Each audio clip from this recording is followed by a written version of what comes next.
देश में कोरोना के मामले में एक बार फिर अचानक बढ़ोतरी हुई है। सबसे ज्यादा केरल और महाराष्ट्र में कोरोना केस के मामले सामने आए हैं। केरल में बढ़ते कोरोना वायरस के मामलों ने देश की चिंता बढ़ा दी है, क्योंकि रोजाना मिलने वाले नए केसों में करीब 50% केस इसी राज्य से हैं। बीते 4 दिनों से केरल में लगातार कोरोना के मामले 20,000 से अधिक सामने आ रहे हैं। शुक्रवार को लगातार चौथे दिन केरल में कोरोना वायरस के 116 मरीजों की मौत हो गई। राज्य में संक्रमण की दर 13.61% है। बता दें कि 2 महीने पहले केरल सरकार के अधिकारियों ने बहुत भरोसे के साथ यह दावा किया था कि राज्य में कोरोना वायरस पर काबू पा लिया गया है।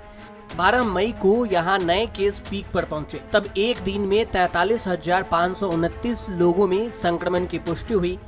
इसके बाद से केस लगातार कम होने लगे। अधिकारियों ने फिर दावा किया कि अगले 2-3 हफ्तों में कोरोना की दूसरी लहर खत्म हो जाएगी। दूसरी लहर से बेहतर तरीके से निपटने के लिए दुनिया भर में केरल मॉडल की तारीफ हुई। बावजूद इसके कि कोरोना वैक्सीन के टीके राज्य में 35% आबादी को पहला और 16% आबादी को दोनों डोज लग चुके हैं। वहीं देश में अब तक सिर्फ 8% लोगों को दोनों डोज लगे हैं। मशहूर वायरोलॉजिस्ट गगनदीप कांग का मानना है कि केरल कोरोना को काबू में रखने की कामयाबी का शिकार हो सकता है।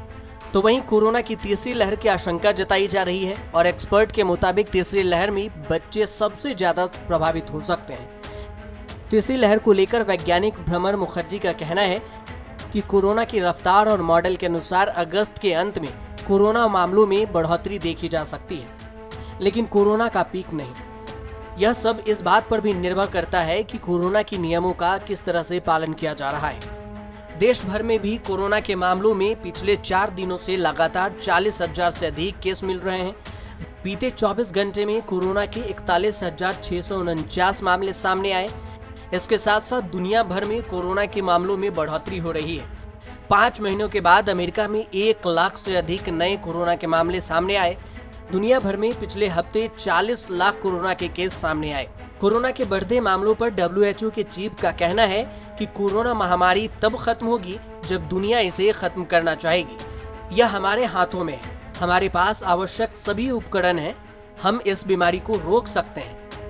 हम इसकी टेस्टिंग कर सकते हैं और फिर इलाज भी कर सकते हैं। पिछले हफ्ते WHO ने तकरीबन 40 लाख कोरोना के केस दर्ज किए। 6 क्षेत्रों में औसतन कोविड-19 संक्रमण के 80% की बढ़ोतरी हुई। इस दौरान अफ्रीका में मौतों में 80% की बढ़ोतरी हुई। दुनिया भर में सामने आ रहे ज्यादातर मामले डेल्टा वेरिएंट के हैं।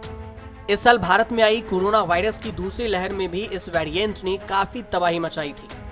WHO ने चेतावनी दी है कि कोरोना वायरस पहली बार रिपोर्ट किए जाने के बाद से लगातार बदल रहा है और आने वाले समय में भी यह बदलता रहेगा। अब तक 4 वेरिएंट ऑफ कंसर्न सामने आ चुके हैं। बता दें कि देश में कोरोना वायरस के एक्टिव मामलों की संख्या बढ़कर 4,23,000 पहुंच गई है। कोरोना से मृतकों की संख्या बढ़कर 4,23,810 पहुंच गया है। देश में कोरोना के अब तक कुल संक्रमितों की संख्या 3,16,13,993 हो गए हैं। देश में अब तक कुल 40,15,18,479 लोगों को वैक्सीन के डोज दिए जा चुके हैं, जिसमें पहली और दूसरी डोज दोनों शामिल हैं। न्यूज़ तक ब्यूरो।